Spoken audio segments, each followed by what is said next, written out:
पाऊस पडला ना तर असं आपल्याला वाटतं की छानपैकी काहीतरी तळलेलं खाऊया.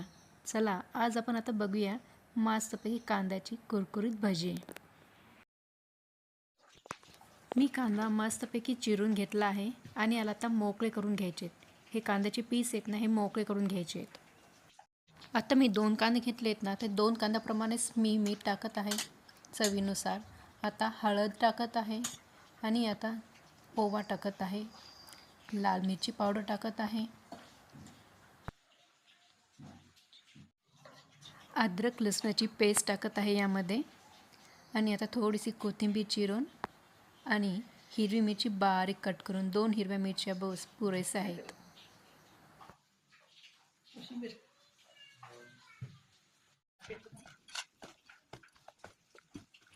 हे सारं मिश्रण आता एकजीव करून घ्यायचं. यामध्ये पाणी नाही टाकायचं आपल्याला, कारण की आपण त्यामध्ये मीठ टाकलं आहे आणि मिठाला कसं पाणी सुटत असते. तर मी बेसन पीठ टाकत आहे. मी 2 कांद्याच्या हिशोबानेच यामध्ये बेसन पीठ टाकत आहे आणि आता पूर्णतः मिक्स करून घ्यायचं व्यवस्थित. बघा तुमची कांद्याची भजी कशी कुरकुरीत होती की नाही. आता मी एका साईडला ना गॅसवरती ना कढई ठेवली आहे. तेल चांगल्यापैकी गरम झाल्याच्या नंतरच त्यामध्ये ना भजी तळायला टाकायची. बघा आपली भजी कशी मस्त कुरकुरीत होत आहेत की नाही. आता तुम्ही एकदा ना नक्कीच ट्राय करून बघा कांद्याची अशी कुरकुरीत भजी.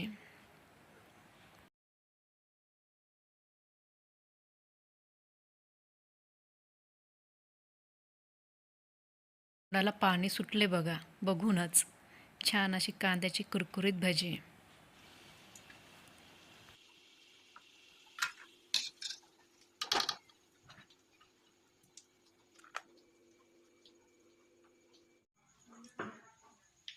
वाव, एकदम सुपर.